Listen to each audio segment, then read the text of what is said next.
When we'd finished making it, I took a quarter-inch home and I played it to my then wife, and she burst into tears. And I thought, well, she feels the same way I do. For nearly 4 decades, Pink Floyd fans have been caught in the middle of one of the most bitter feuds in rock history. The war between Roger Waters and David Gilmour, the two creative giants behind some of music's most iconic albums, has fascinated and frustrated fans worldwide. But now, Roger Waters has revealed the shocking, painful truth behind his hatred for David Gilmour. And it changes everything we thought we knew about the band, their music, and their legacy. It all started when Roger Waters, after finishing a track, took it home to play for his then wife. She burst into tears. At that moment, Waters felt a profound connection to his art, believing his music was powerful enough to move people deeply. But behind this artistic triumph was a man battling insecurity, jealousy, and the crushing weight of being seen as the band's intellectual driver, while watching someone else become its heart. To understand the depth of this feud, we need to rewind to the 1970s, when Pink Floyd was transforming from a psychedelic band into a creative force that would redefine music. Albums like The Dark Side of the Moon were collaborative masterpieces, with every member contributing to a sound that became legendary. However, as the years went on, Roger Waters began to take more control over the band's direction. By the time The Wall was released in 1979, it was clear that Waters was the driving conceptual force behind Pink Floyd, crafting stories and ideas that reflected his personal experiences and philosophies. Mitch Cohen, while in the studio during the recording of The Wall, did you ever interject your opinions or criticisms on David's solos? I have always wondered if you left that alone and let him have free rein. Of course I expressed my opinions, yeah. Because I was producing the records, and so was he, and so was who else? Ezrin. The Wall, who was it? Ezrin and James Guthrie. So we would all stick our oar in. However, we did sometimes, leave him alone to do a few takes. When you read my memoir, you can read various people's stories about what happened.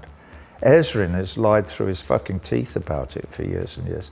It's wonderful. The people talk about... But while Waters was crafting these grand concepts, it was David Gilmour's guitar that brought these visions to life, in a way that connected with listeners emotionally. Gilmour's soulful, effortless playing and calm, likable presence created a balance in the band that was essential to its magic. Yet, as Waters' control over the band grew, Gilmour's contributions were increasingly sidelined, and this imbalance began to create tension within the band. The breaking point came with the release of The Final Cut in 1983, an album that many consider a Roger Waters solo project under the Pink Floyd name. Gilmour himself admitted he didn't even want to be on it, stating, "It's not a Pink Floyd album, it's Roger's album." This marginalization left Gilmour feeling creatively suffocated, and the tension between the two only grew deeper. The solo on the end of Comfortably Numb, for instance, and if I'm getting this wrong, James Guthrie will correct me, Ezrin waxes eloquent in interviews that he's done since about how incredible it was that David did it in one take and how moving it is and universal and blah, blah, blah, and blah, blah, blah, and on and on and on. The only problem with that story is he wasn't there. For years, fans and the media believed that the feud between Waters and Gilmour was about creative differences and control over the band's future. But in a shocking 2023 interview, Roger Waters finally admitted the truth. His hatred for David Gilmour was rooted in jealousy and insecurity, not just artistic disagreements. Waters confessed, "I think I hated David at the time because he was everything I wasn't. Charismatic, effortless, and likable. Maybe I was just jealous that his guitar could speak emotions when my words always fell short. This confession was a rare moment of vulnerability from Waters, who had spent decades presenting himself as the intellectual backbone of Pink Floyd. It exposed the psychological warfare within the band, where Waters saw himself as the brain, but resented that Gilmour was seen as the heart. Waters further admitted, "I hated him because somehow people saw him as the heart and I was the brain. But we both needed each other, and maybe that's the tragedy." This revelation recontextualized decades of public disputes, legal battles, and personal attacks that fans had witnessed. What many thought were mere artistic disagreements were actually the manifestations of Waters' deep insecurities about his own likability and his place in the band. He believed his conceptual vision was the core of Pink Floyd's success, but couldn't ignore the reality that Gilmour's emotional guitar work was equally vital to their sound. Waters' jealousy didn't just stay within the band. It spilled out into the public through legal battles and humiliating statements that shocked the music world. After leaving the band in 1985, Waters tried to prevent Gilmour and drummer Nick Mason from continuing as Pink Floyd, revealing the extent of his obsession with control.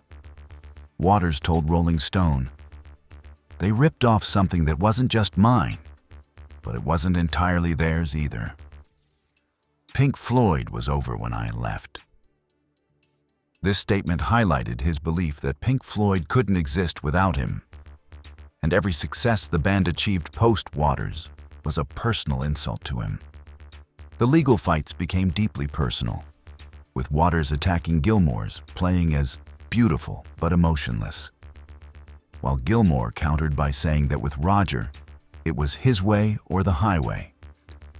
Even their 2005 Live 8 reunion, which many fans hoped would heal their wounds, only served to highlight their ongoing animosity.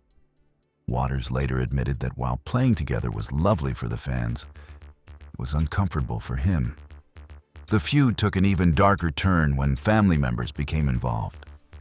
In 2020, Waters accused Gilmour of banning him from Pink Floyd's official website, claiming that David thinks he owns it all. This ongoing resentment showed that even decades later, the wounds were still fresh. The situation escalated further in 2023 when Gilmour's wife, Polly Sampson, publicly attacked Waters on Twitter, calling him anti-Semitic, misogynistic, and a Putin apologist. Gilmour backed his wife, stating, "Every word is true." This public family involvement made it clear that the feud had not only destroyed their professional relationship, but had deeply affected their personal lives as well. Waters' confession revealed that his jealousy and her hatred had cost Pink Floyd and its fans years of potential collaboration. Fans often wonder what could have been if Waters and Gilmour had been able to reconcile and continue making music together. The tragic reality is that their personal animosity deprived the world of the albums and performances that could have defined new eras of rock music. What's even more painful for fans is realizing that some of Pink Floyd's greatest music came from this toxic dynamic. Masterpieces like Comfortably Numb were born from the tension between Waters' meticulous vision and Gilmour's emotive guitar work. Knowing now that this was not a healthy creative tension, but rather a relationship rooted in resentment, changes how many will listen to these classic tracks. As both Waters and Gilmour have grown older, the chances of a true reconciliation have faded. Both are now in their 70s, and while time has softened some of their edges, Waters' confession came too late to heal the wounds that decades of jealousy and bitterness had created.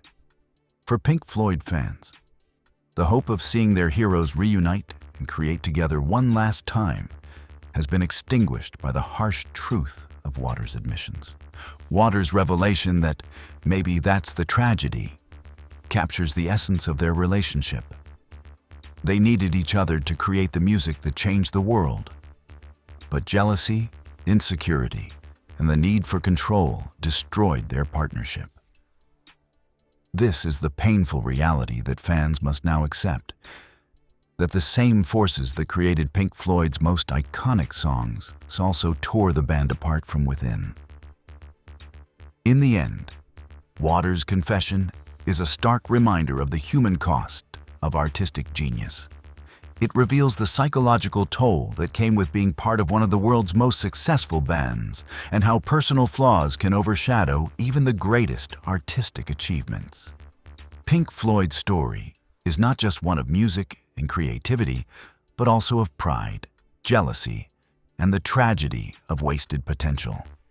As we reflect on this confession, we are left to consider how different the world of music might have been if Waters and Gilmour had found a way to work through their differences. Would Pink Floyd have continued to produce groundbreaking albums that pushed the boundaries of rock music? Would their collaborations have brought comfort and inspiration to even more generations of fans? We may never know the answers to these questions. What we do know is that the music they created together, even in the midst of their conflict, remains some of the most powerful and enduring in rock history. And perhaps that is the bittersweet legacy of Roger Waters and David Gilmour's tumultuous partnership. That even through bitterness and jealousy, they managed to create something timeless. What do you think about Roger Waters' confession? Does it change how you see Pink Floyd and their music? Let us know in the comments below. And if you found this deep dive into one of rock's greatest feuds insightful, make sure to like this video, subscribe to the channel, and hit the notification bell so you never miss stories that reveal the human side of music's greatest legends.